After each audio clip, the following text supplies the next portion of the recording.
and also thank you, the Creative Business Network, for creating the space for us to all share the story of women entrepreneurship. It's really an incredible story that really deserve, I think, more space and greater awareness of women's entrepreneurship impact to society.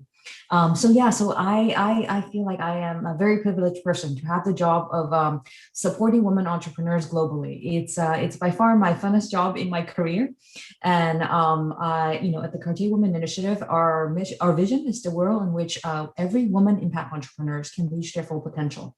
And I think I'm with Helga, it's not a pipeline problem. There's many women entrepreneurs out there, and they really need access and greater support networks and a stronger ecosystem that will help them with the barriers that they face. Our mission is to support these women entrepreneurs via financial, social, and human capital support. And these are closely related to sort of the barriers that we experience and see amongst the women entrepreneurs that have been kind enough to share with us their journey. And then our program is across 8 different categories, 7 which are regional, so just regions around the world. And then the 8 categories are ours as our most recent category that we created, and it's our first global category. And it is specifically focused on women in deep tech and leveraging deep tech to solve one of the UN SDG goals.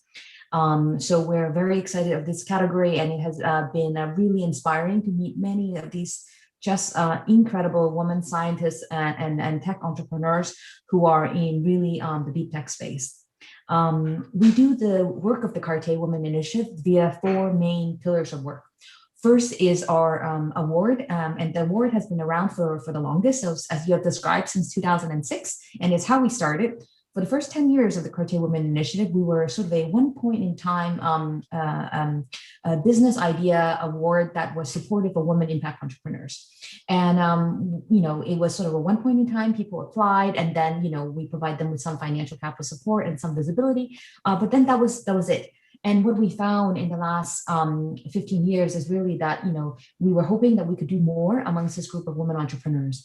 And very fortunately, in the last 5 years, with the support of our current CEO, Cyril Vignon, he really was very inspired and moved by the stories of women impact entrepreneurs. And he felt that we could learn so much from them as a maison, and also just in terms of their character and their values.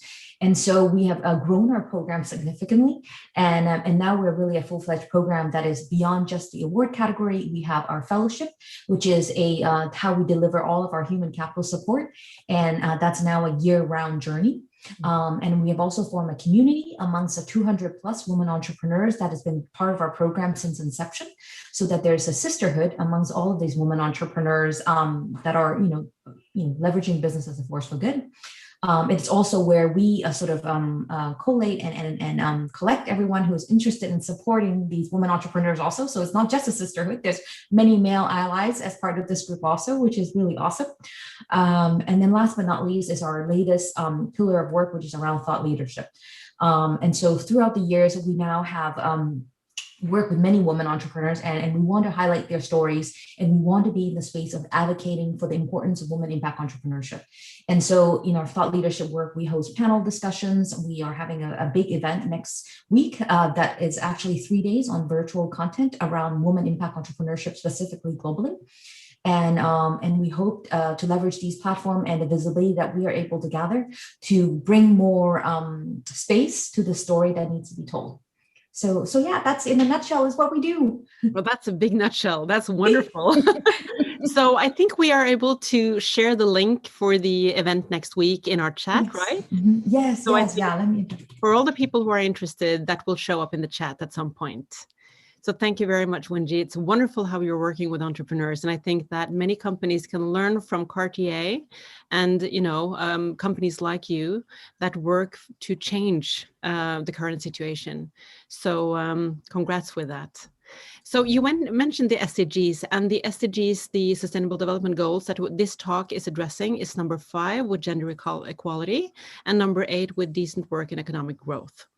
So what we want to investigate in this talk is what factors that prevent women from succeeding as entrepreneurs, and also what we can do differently, what women can do differently and what society can do differently, so that we can improve the startup environment surrounding women.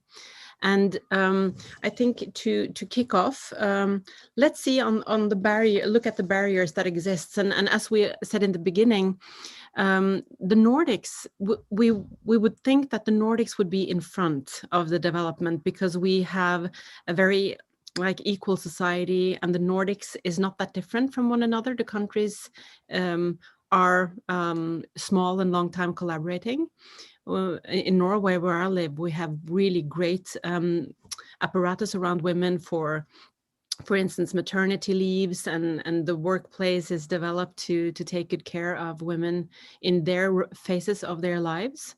However, we are lagging behind when it comes to entrepreneurship. And I think also that women are underrepresented among high growth companies. And when you talk about tech founders, and Jenni, there is a technical element to your designs as well.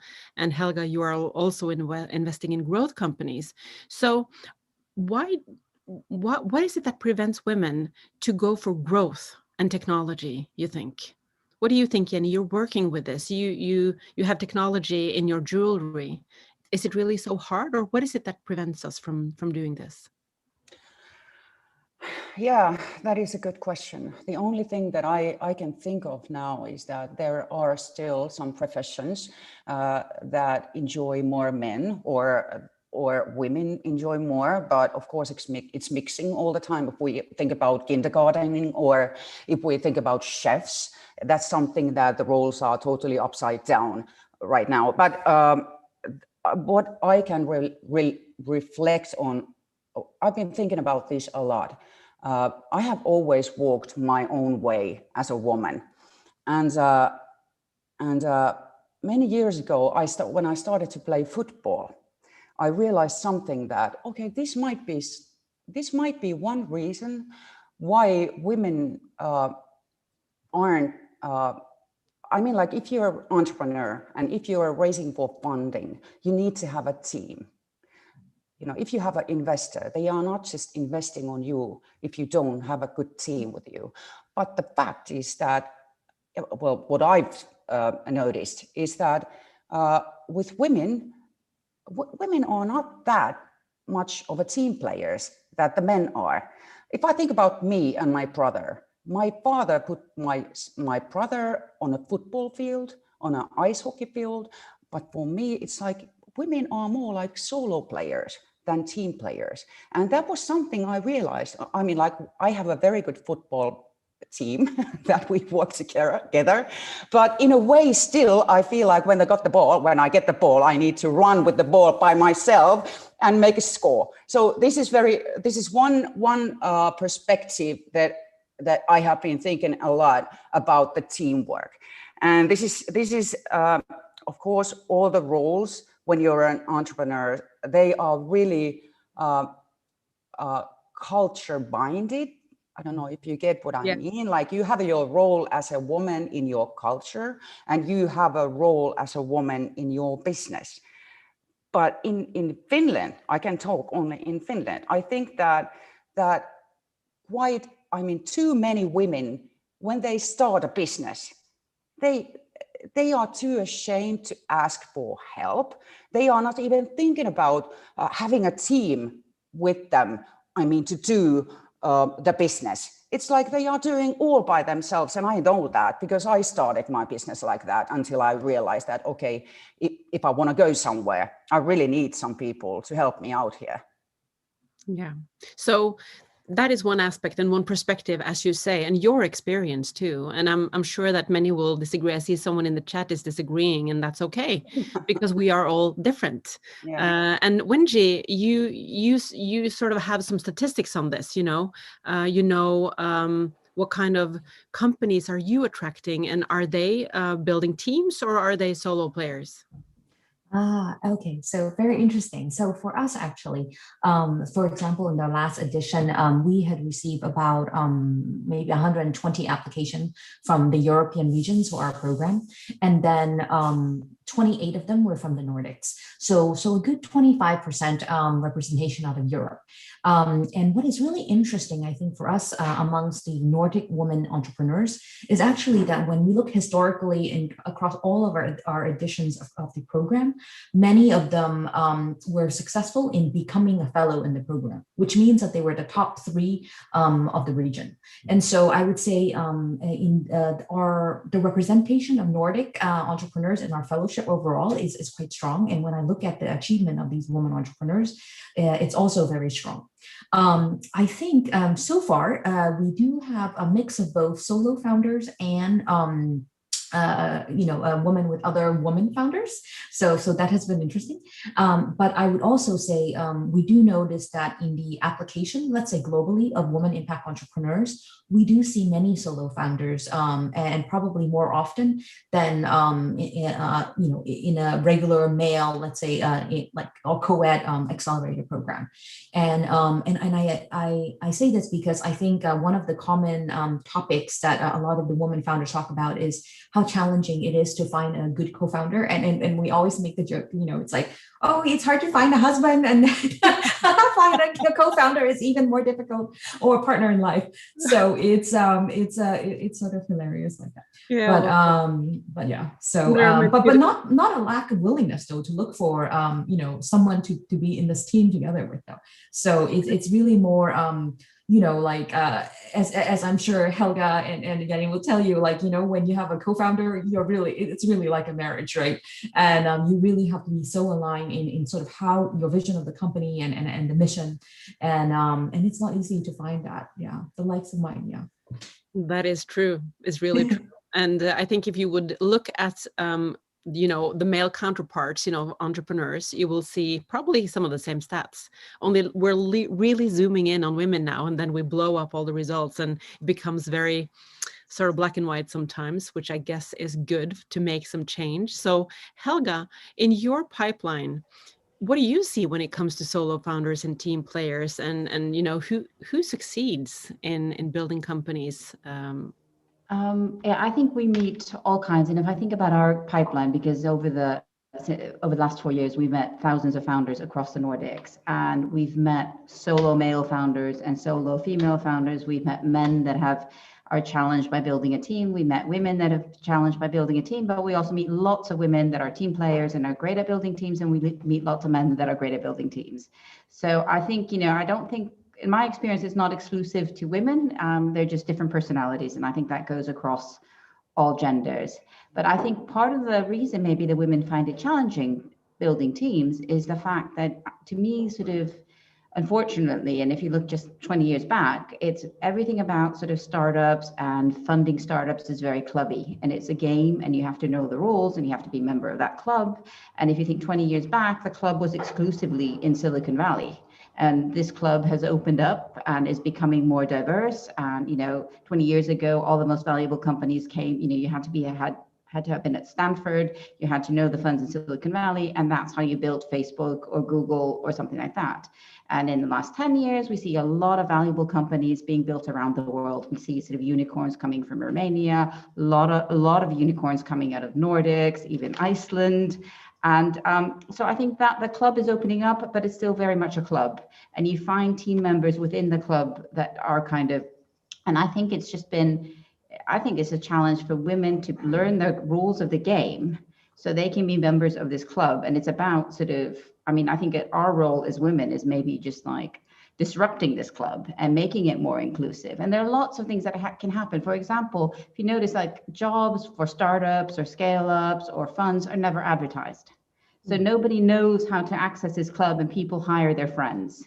And it's not good for business because your best friend is not necessarily the best CTO. So I think you can be more inclusive if you advertise jobs. And for example, Crowberry, we were hiring a CFO, and we knew lots of people that would be a good CFO, but we just decided we're just going to advertise this job across the Nordics, and we're going to hire the best person.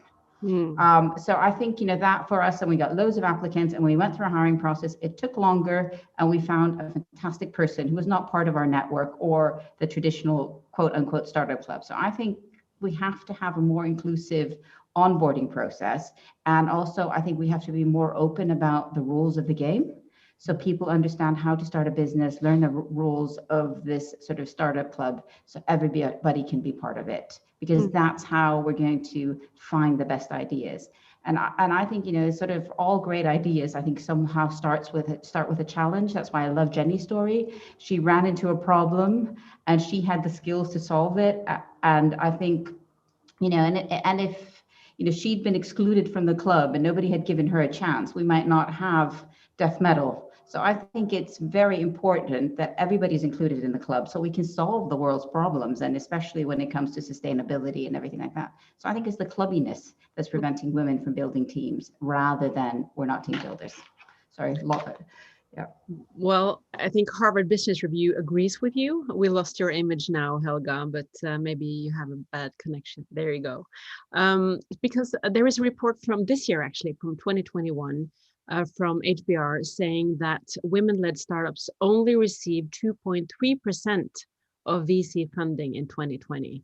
That's lower than before. It's actually decreasing. So why is this happening? Is it just a clubbiness, or is there anything else? What do you think, Helga, being in the VC game? Yes, exactly. Well, I mean, I think the amount of capital going into VC has increased. So maybe the absolute amount that women are receiving may have increased, but the relative amount is decreasing, which is sad and is contrary to what has been happening in VC in the last 5 years, where everybody has been saying, let's invest in female founders, let's hire female partners, let's get, but I think it's also my experience and the female founders we work with is the fact people sort of, you know, it's been a name, people are like, we believe in female founders, but you have to put it into practice. And I mean, one very simple thing to do, which very few VC funds actually do, is just measure, like count the number of women you meet, count, like sort of track them through the progress of your fund. Are they being receptive? Is there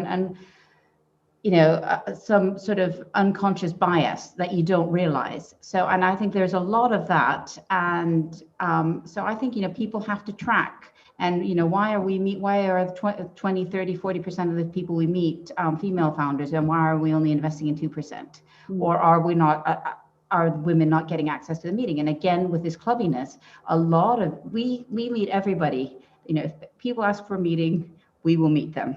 But I think, and I think that's it's a hard policy to have, because one gets very busy and you have a very full inbox. But in my experience, it's the best policy to have, because then you don't overlook anybody, and it's a little bit harder work in the beginning, but it makes your work easier in the long term. But a lot of VCs will only meet people that they've been referenced to. So, and I think that again is another way of keeping the club closed and excluding it. And then you say it's a pipeline problem because I'm not meeting any women, and the women don't know somebody who knows a VC, and it's sort of a self-reinforcing prophecy. So I think this is something we really have to change. I agree, and that's why it's important to have talks like this. And I'm conscious that we also need to not make these talks for women. That we, there are 3 talks coming up on this topic this spring, like Helena shared with us earlier. And it's important to address also the relationship, so that it's not all about women, because it's not. It's about the collaboration and also the hidden biases. So when it comes to financial risk, I'm looking at the chat here, and there are a few questions. I'm wondering, Jenni, you are an out-of-the-box thinker. You are a creative person.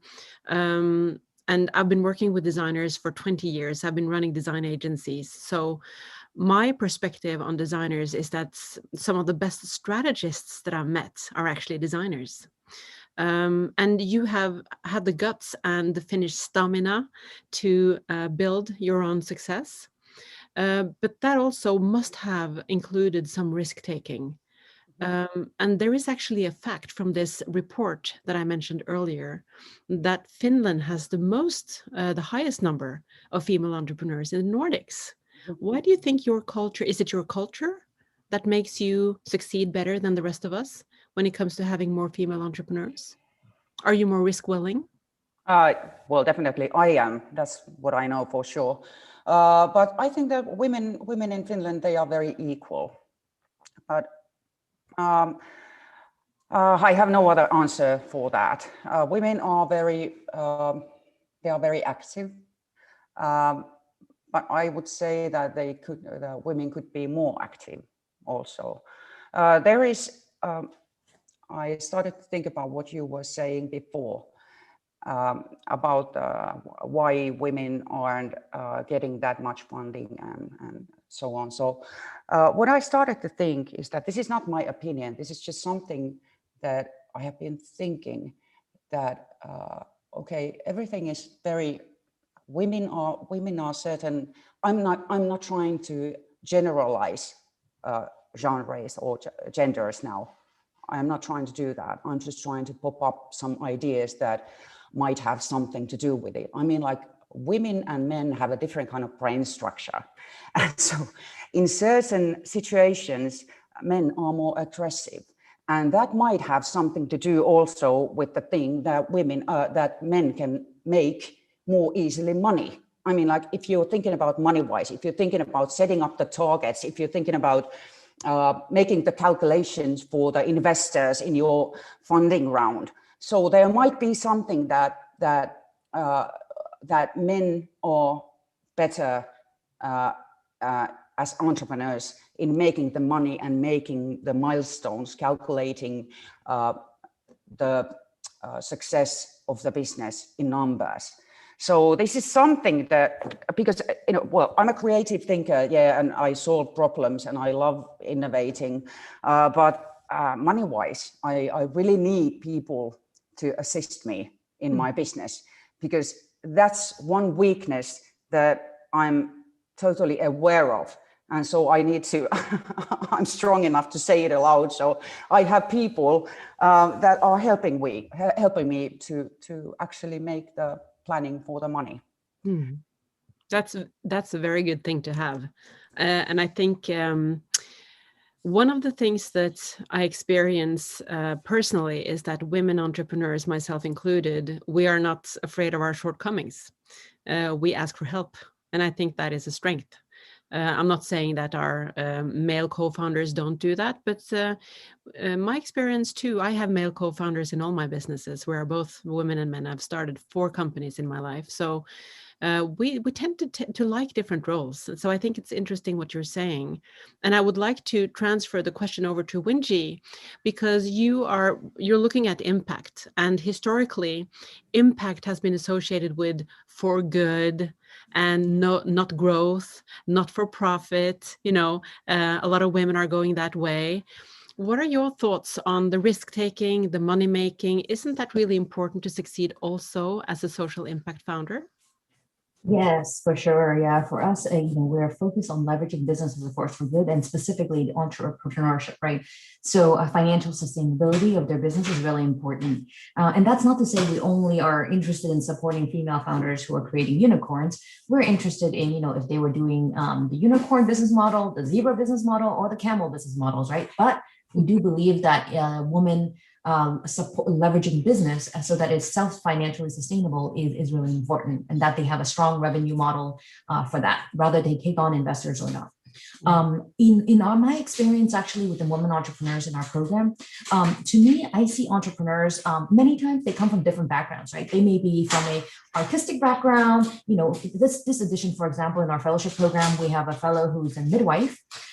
We have doctors, we have scientists. And so naturally, they didn't come with years of business school or accounting or finance training, right? And so like all male or female entrepreneurs who don't come from the background of actual business, they're going to either have to learn it on the job, or find someone to collaborate with, or hire that role outright.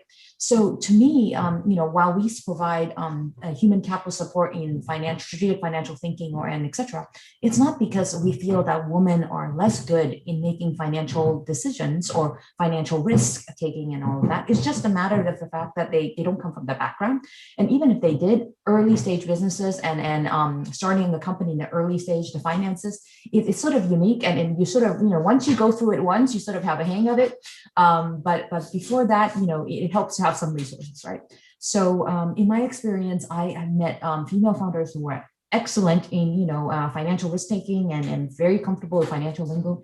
And for me personally, I don't really believe that it's really related to gender, but just more so just exposure.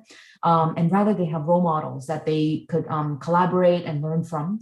And the role model honestly could be male or female. It's just someone that they could relate to and see commonality to have that support, right? So yeah. Well, role modeling is actually really important because that's one of the findings from that report, that's one of the barriers. Women lack role models when it comes to becoming entrepreneurs in the Nordics.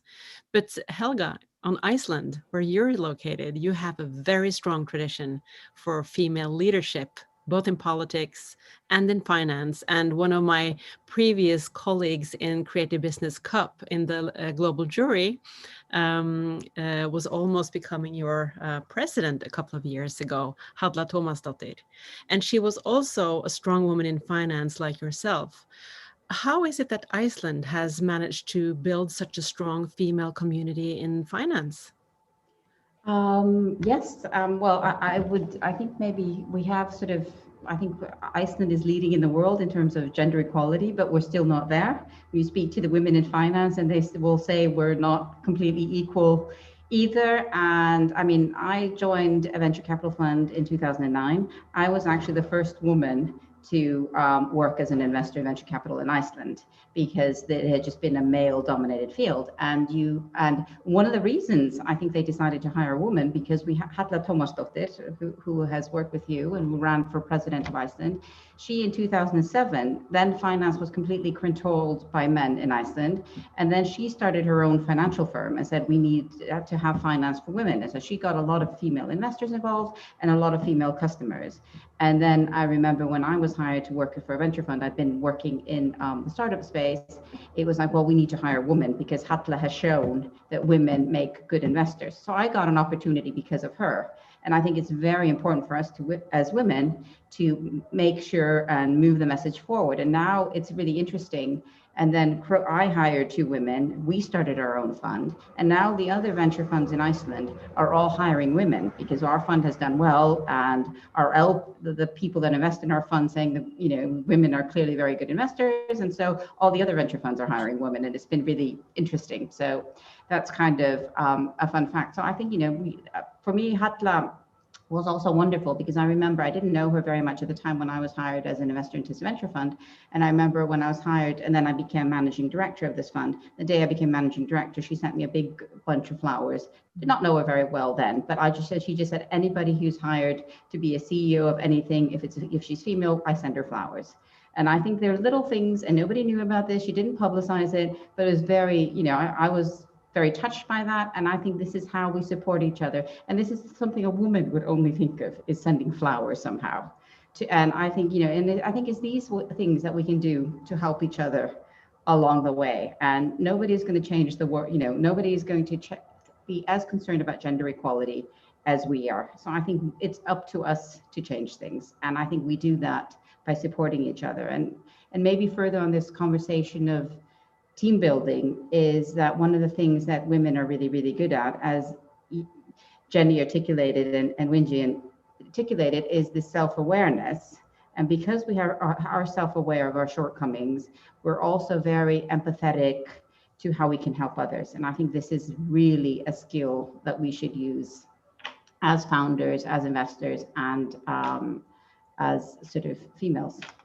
I think it's a really strong story. And when you pair it with the insights that we shared earlier from Harvard Business Review, there's also been a comment in the same article that only about 12% of decision makers at VC firms are women. And there is an older report saying that VC firms with female partners have better exits for female entrepreneurs than those with only male partners. So do you think that one of the important to-dos is that VC firms and investment companies are conscious to have more female partners? Definitely. And it's been really interesting. And I think there are all sorts of movements around the world, like there's All Raise in the States, which is sort of led by female VCs about having more female partners and looking at female founders. There's the $1 Billion Club billion fund for women, which is an initiative to get VC funds to invest more in women and educate them about how to onboard female founders. And one of the important elements of that is that you have, both genders are sitting around the table and really making the decision. And it's not enough to hire a female associate who does all the work and gets none of the glory. I think you really need to have general partners. And there was an article in Sifted. I don't know if you know that publication. It's a publication about technology startups founded by the FT. And it's a really, really good publication if you want to learn about the rules of the game and see what's happening in startups. But yesterday there was an article there about the 100 partners in Europe, the 100 female partners in Europe that are decision making and that are investing in startups. And what was also really interesting is there were sort of profiled a few funds that were actually founded by women. So if you're not making partner in your fund, just quit and found your own fund. Well, that is really exciting, I think, but we need to educate our sons and daughters on how to do that. So, Wingee, is that some of what you teach, how to fundraise? You're also on investment committees. How should we go about, attracting more women to start funds and to work with deploying financial means to where they need to go? Sure. So in my work with Next Wave Venture, we are a social impact fund that's specifically investing in women founders, and actually it's a really interesting model. And so the fund has about 99 investors in the U.S., and many of them are first-time angel investors, and then there is 10 leads for the fund, and so I'm one of the leads in the investment committee for the fund. And basically, what we do as the lead is we do deal search, and then we also do due diligence on the portfolio companies that we invest in. But during this whole process, we mentor, whoever within the fund that are LPs who are interested in the deal to go through the entire journey with us. And so, actually, throughout the early years of the fund, the first 2 years, when we were doing due diligence and looking at companies, many of the LPs are involved with us. And then eventually, many of the LPs also sort of then start on doing angel investing on their own, or actually many have actually started either angel groups or funds on their own. So, which is really incredible, because actually, if you are not familiar, in the US, Silicon Valley, Boston, New York, the major cities, basically a lot of funding and hubs, right? But all across in the middle of America, there's still many cities that are also trying to launch startup ecosystems, and also have many investors who are interested in supporting their local entrepreneurship ecosystem, right? And so this is where, we find it really amazing, especially women in these pockets, to be inspired and motivated to create their own networks or funds to support the local women within their ecosystem and communities. So finance is really important in getting a business up and running, but basically, if there's no idea or no creativity, no problem solving, there is no need for funding either. So Jenni, why don't you tell our listeners, how do you create, how do you transform an idea into a company? How do you become an entrepreneur, basically? How do I become an entrepreneur? Well, I'm like self-driven. If I get an idea and then I just start to do it. I mean, is there a pattern for that?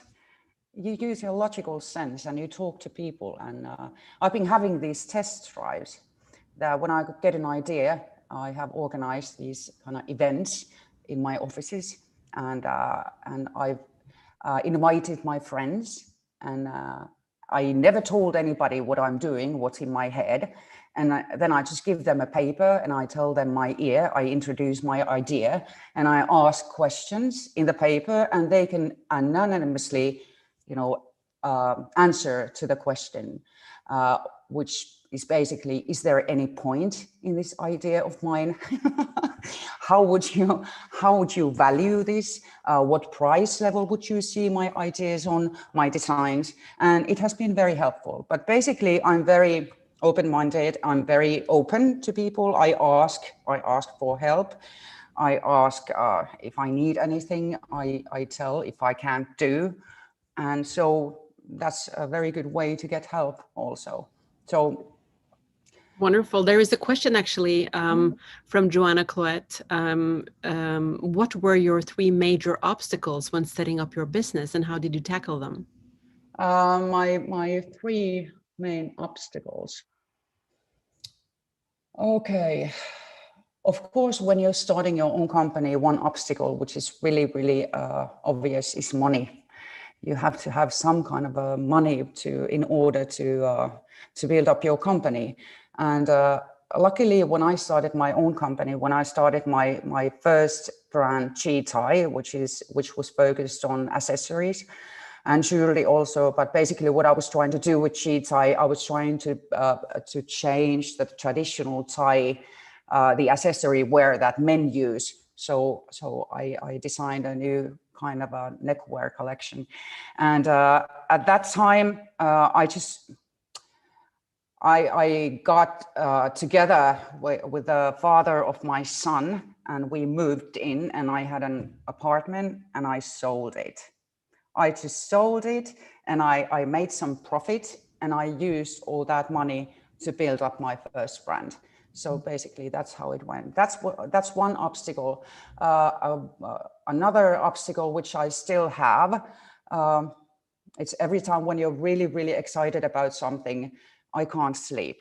Well, and that's why I try to sleep every time it's possible, because the rest of the time I'm awake. So basically, I wake up 3-4 in the morning, like every day, and then the second I open my eyes, I just start to think. It like the motor starts to run, and I'm really excited, especially now when I'm working with Australia in Australian time, in European time, and in US time. So basically, I'm working in 3 shifts in my life now. So, but the sleep is one obstacle. It's you can be into a certain point. You can be very flexible with that, but sleep is very important, because if you can't sleep, the motor is not running. So basically, that's one basic thing that a human being should do, is to sleep. And third, I don't have that problem anymore, but when I was starting the first company, I had, as I told you before, I had the problem that I was not asking for help. I was trying to do everything by myself. So I was doing the graphic design, I was doing the strategy, I was doing the selling, I was doing the sewing, I was doing everything. And then there was this point when we got our first contact from US. It was from the Golden Globes, and I was supposed to go there. And I went there, but then I realized that, okay, I need people, because right now I was destroying the most important capital that my company had, and that was creativity. I didn't have any more time for creativity, because I was just focusing on the other things that I needed to do. And yeah. Yeah, those are 3 really big hurdles, and thank you for sharing. I'm sure that many people can really relate to what you're saying.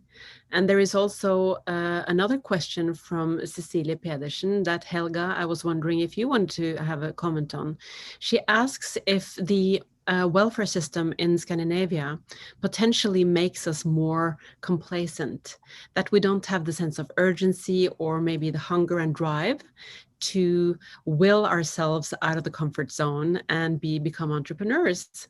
And I mean, most of us remember the financial crisis also in Iceland back in the days, and how you rose again as a nation, because you are one small island, and what you live in, you have to create. Maybe it's different for you. What do you think about this comment and question? Sorry, unmuting myself. I think it's a really good question. And I think the sort of social system in the Nordics is also our strength, because it kind of makes it easier to take risk. I know a lot of women in for example, in Anglo-Saxon countries, the UK and the US and other countries, is they're afraid to quit their job, because then who will pay for childcare? Well, you know, in the US, will you lose your insurance? If you go work for a startup, do you have like the great insurance that you had with like your corporate? So I think the fact that you can take a risk, I mean, and I think it's a great strength for female entrepreneurs that here in the Nordics, we have high quality subsidized daycare, because a lot of people start their businesses between 30 and 40. And if you're constantly worrying about who's going to take care of your children and can you afford the right daycare if you're working, I think the fact that we have this subsidized daycare is fantastic, and that's why there's such a high, and I think it's one of the keys to gender equality in the Nordics. And also the fact that you have a national health service in the Nordics and have a very good health service means that you're not afraid to quit your job to start a business, to, you're not going to lose your health benefits or health insurance. And I think those are two great assets. Maybe things like unemployment insurance and things like that, I don't know if they can be a hindrance. I haven't really thought about it. But because I really think for people, entrepreneurs are doers, and nobody wants to sit at home and claim benefit when they could be out there building something. I don't think for people like Jenni, or just wake up in the night with new ideas and have to solve problems, you're not going to sit and do nothing at home because you can sort of claim good welfare benefit. It's just a drive and a push, and you'd rather be building something. And I think, for example, in Iceland, one of the things that is uncomfortable is the weather. We live in very harsh conditions, and we're used to navigating harsh conditions. We're used to navigating, we just had a volcanic eruption. Prior to the volcanic eruption, we had earthquake. We had about 90 earthquakes this winter. And everybody just we don't worry about natural challenges. And I think in some ways, economic challenges and force majeures like the financial crisis or COVID are just challenges that you have to overcome. So I think, for example, Iceland is a very entrepreneurial culture. And I think it's just because we're kind of used to doing what needs to be done to address a challenge. And I know one Icelandic entrepreneur said, we're not very good at sort of planning how you're going to build a boat, but when there's a hole in the boat, we're really good at plugging that hole and making sure it gets ashore. And I think a lot of entrepreneurship is about resilience. You have an idea and you have a vision, and then you have to acclimatize yourself to whatever is happening in the market. And all the sort of entrepreneurs I've worked with, nothing has gone according to plan from A to Z. So you have to be prepared that you're readjusting your plans all the time, and you have to have the agility to do that. And I'm sure in the Nordics, across the Nordics, we're kind of well-educated people. We've been also, again, another benefit of the great social system is free education. So most of us have access to great education, and that should also help us sort of develop great companies. So I really think this great social system we have, it doesn't make us lazy. It enables us to take risk and manage risk. So those of us who become entrepreneurs in this system, we have it in us. We're not forced to be entrepreneurs. And Wingee, you are looking at entrepreneurs, women entrepreneurs from all over the world, basically. And there is a question in the chat about COVID, and if COVID may be a reason for the drop in female-led businesses. Are you seeing that as an international observer, that COVID is hitting female entrepreneurs harder? I think as a woman, there's more to juggle. I think there's some truth in that for sure, especially when you look at via the applications globally, that many of the entrepreneurs who apply to our program historically may have a stronger stance in their business. But versus in the pandemic environment, they, for example, maybe they used to come with the average runway of 9 to 12 months, and now they're more like 6 to 9 months or something like that. So I do think women businesses are, entrepreneurship businesses are impacted by COVID. But at the same time, many inspiring story of how women pivot in their work. And I think it's really quite incredible. Quite a few of the entrepreneurs within our program, even during the time we've gotten to know them during the fellowship, has pivoted their business because of the pandemic environment, and how women leverage the creativity that they have, like that Jenni mentioned, as one of the 3 most important things. Yeah, it's to make sure you have a strong supply of. I think in the moments of challenge, many of them really rise to it.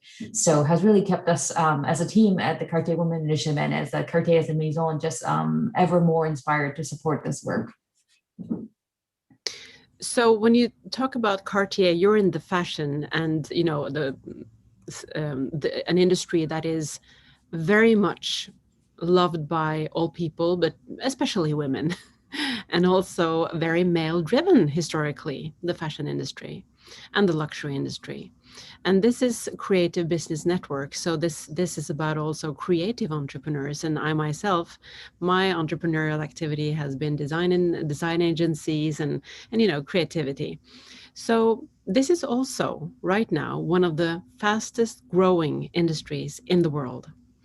And I'd like to hear, how can we, one of the things from the report is, the suggestion they make is that we need to remove competitive disadvantages in industries where women often operate as entrepreneurs. So how can we make it easier for women to become entrepreneurs in male-dominated industries? Wingee, do you have any thoughts on that? Yes, well, I mean, actually, Cartier ourselves, we have really made a very concerted effort around diversity and inclusion. And so actually our leadership globally is a fairly gender balanced. So we have many markets where the CEO of the market is a woman. So for example, in North America, for Mercedes Bramo, our Russian market is also led by a woman, or our Japan market also led by a woman. And we have many women in the pipeline towards the CEO role along with male colleagues. And so I think in that sense, I think as a luxury maison, we have sort of done our work and commitment in ensuring that the leadership will change and evolve over time. And then in terms of entrepreneurs overall, I think it's really providing more support within the ecosystem and also to tell the story more. I think the importance and contribution of women impact entrepreneurs and women entrepreneurship in general to society. It's a story that I think many people resonates with once they learn about it. And I think if I had sort of one piece of advice for the audience, in terms of how to support women entrepreneurs, I would say as an individual, make sure that, when you're making your consumer decisions or business decisions, that, there's a great gender and diversity representation in general to who you're considering. That's wonderful. And I want to address those of you tuning in and listening to this talk. We are closing in towards the end of the talk. We're having like 10 or so more minutes, and we're open to answer your questions. So please do use the questions and answers function to write your questions to us and the panel. And you can also raise your hand if you want to.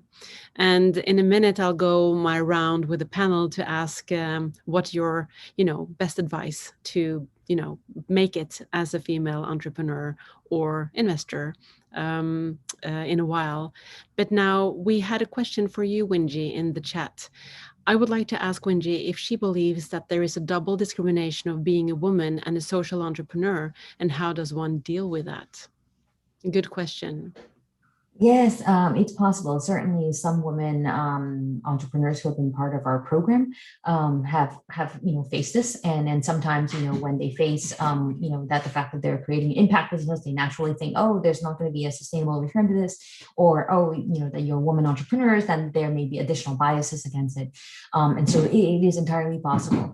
I guess in our work in supporting women entrepreneurs, how we advise women entrepreneurs to deal with it is really sort of to have the conviction that their work is really to create the impact they would like to see in the world.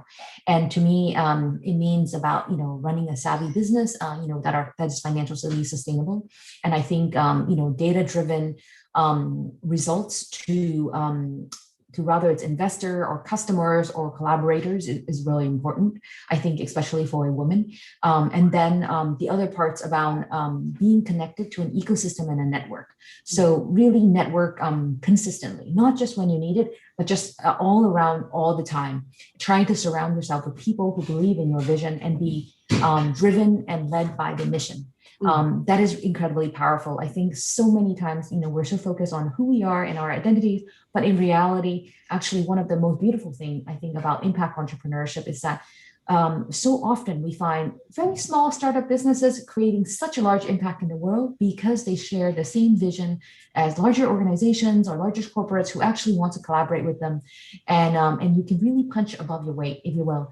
And so I would say be driven by your vision and share that generously with many people. Yes. So the ecosystem is really important. And I want to ask you, Jenni, have you an ecosystem around you as an entrepreneur that you're tapping into in Finland? Is that part of the structure that makes you succeed? You are muted, Jenni. Yeah, sorry. Yeah, so the people I'm working with, I'm not sure I quite understood your question. Can you? Well, yeah, there is. So Wingee talked about an ecosystem. To me, having an entrepreneurial hub in Norway, we have Norway's largest entrepreneurial hub for the creative industries. It's called 657 Oslo. Yeah. So we try to create, a collaborative environment. So that even companies that may compete in the market, they will collaborate here without giving away their biggest secrets. Yeah. But do you have that sort of a structure around you as an entrepreneur? Yeah, we do in here, in my hometown, we do. And this is funny. This is just a town like 70, 80,000 people. And before I was living in Helsinki, which is like 10 times bigger city. Well, not that much, but almost. And the network, the ecosystem was not that effective there. But here in a smaller city, it's much more, it's much more effective. It's alive where like basically, the building, my office, my workshop is where we are right now. Upstairs, there's a business network where we meet and where we talk about things. But the other thing, what I was thinking when Wingee was talking about the collaboration of when you're, even though you're a small startup, you're in a way a small innovator living in somewhere like in Finland.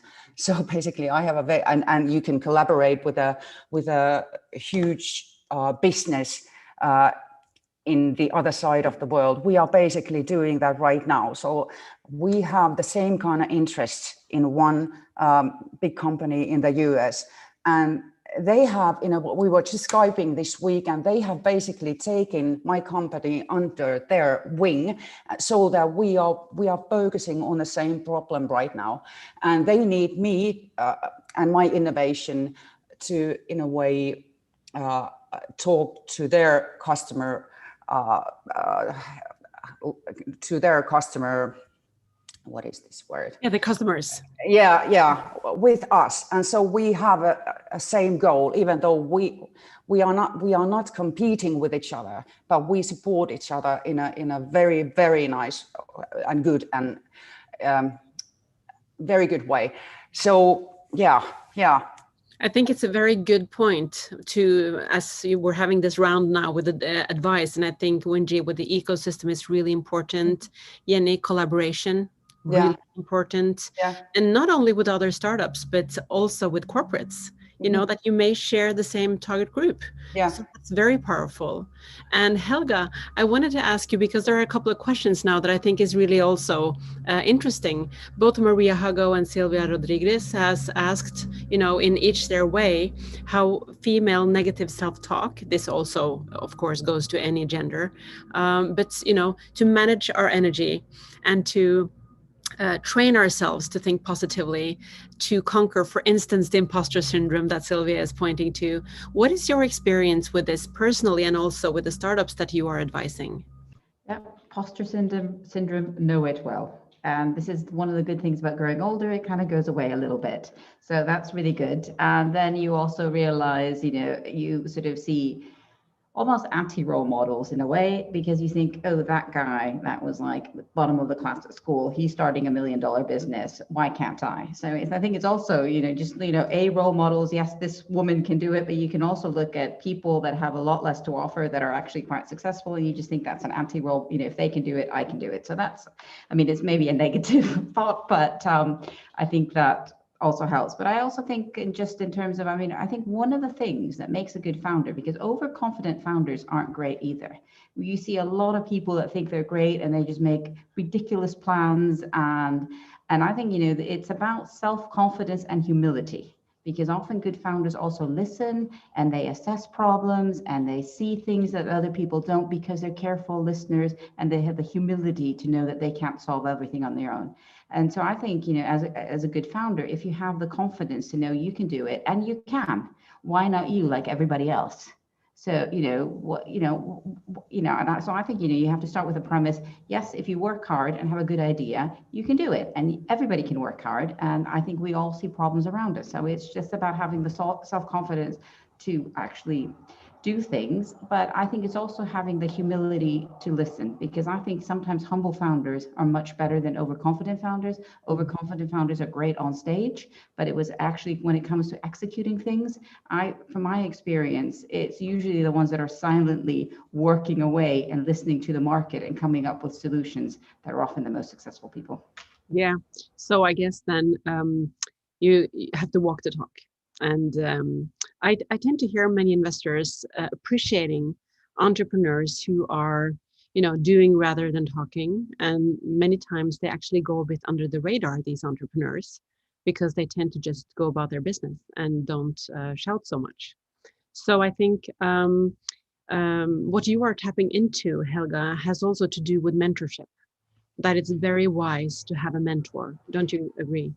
Yes, no, completely. I think, mentors are fantastic. And a lot of founders have also said, the best advice they got was always the free advice, and people that had been there before and done things. And I think especially for female entrepreneurs, if you can't, sometimes you think I have to have a female mentor, but just go ask somebody who's the best in the field that you're going into. And people love to be mentors. People love to give advice, but also pick your mentors wisely, because sometimes also you can get bad advice without realizing it. So, just pick find somebody who's kind and giving.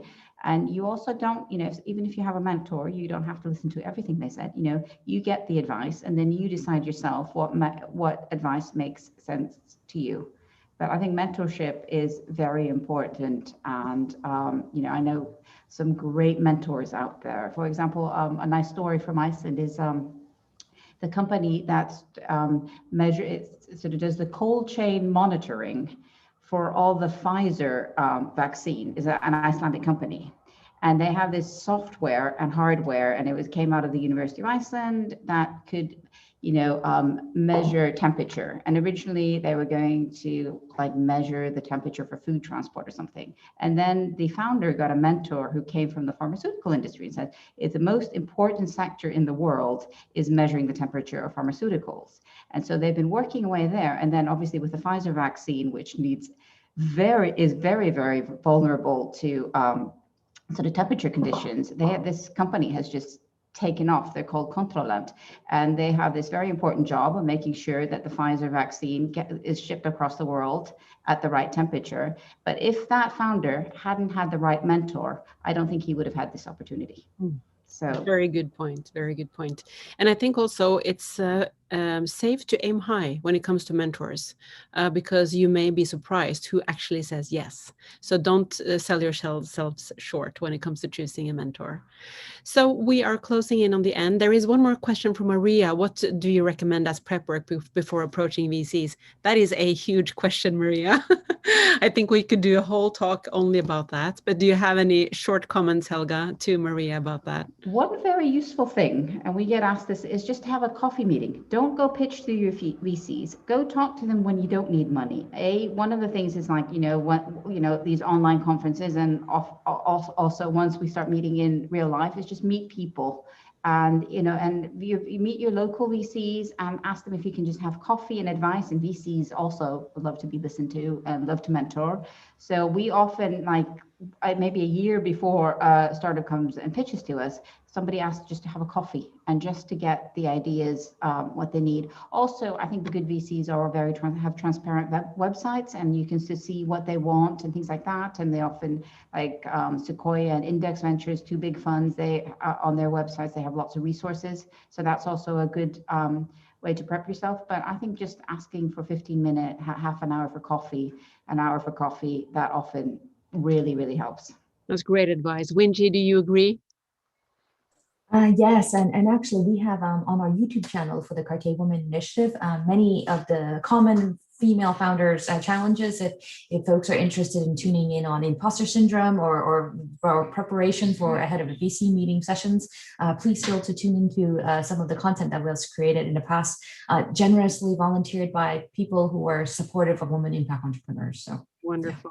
Yeah. Thank you. So Jenni, Do you have any last words and advice to all the women out there wanting to create their companies? You're muted again. Okay, yeah, sorry. No, I think I gave you my top 3. Very good. Yeah, but it, yeah, there will be.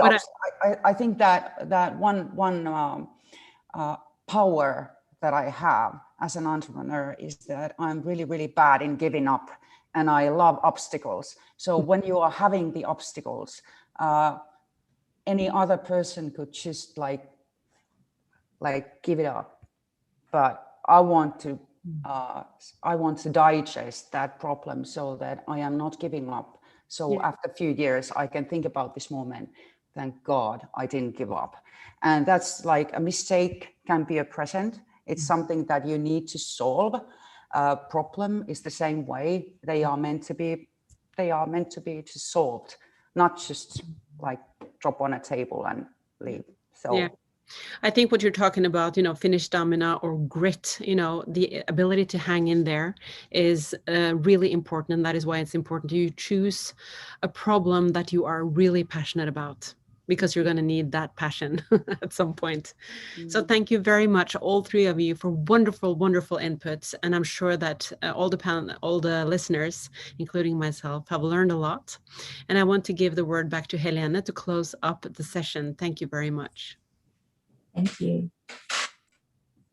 I'm the one to thank you, Anniken and Jenni and Helga and Wingee. It was a very interesting and very important conversation, and it could go on for a long time. And I see there's a need to dive into some of the topics that you touched upon, and I promise we'll do so in the future. And if you like this topic of women's entrepreneurship, again, I invite you to join our community, Creative Business Network. And I just shared the link again in the chat, where you can find a lot of like-minded and inspiring people. And I also would like you to join our next 2 Nordic Talks, and you can also find the link in the chat.